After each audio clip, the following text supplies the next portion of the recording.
واش سمعتي بالخبر اللي غادي يقلب السوق ديال السيارات في بلادنا؟ العملاق الامريكي تسلا دخل رسميا للمغرب. يا سيدي، اكبر شركه في السيارات الكهربائيه في العالم ديال الملياردير ايلون ماسك دارت خطوه رسميه ومهمه، واللي هي تاسيس فرعها المغربي تحت الاسم تسلا موروكو ام ا. شنو كيعني هذا الشيء؟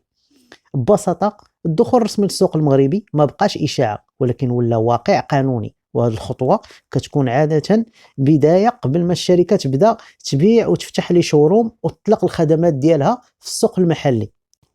هذا الشيء كيعني أن السيارات الكهربائية غادي تولي أكثر انتشار في بلادنا، والمنافسة غادي تزيد تشعل بين لي مارك، وممكن أننا نشوفوا قريبا محطات ديال الشحن تسلا في مدن بحال الدار البيضاء والرباط ومراكش وطنجة.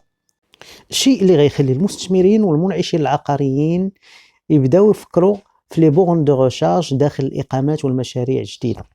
من ناحية عقارية، أي مشروع سكني أو تجاري فيه تجهيزات للشحن الكهربائي غادي ترتفع القيمة ديالو في السوق، لأن المستقبل كيمشي في الطاقة النظيفة.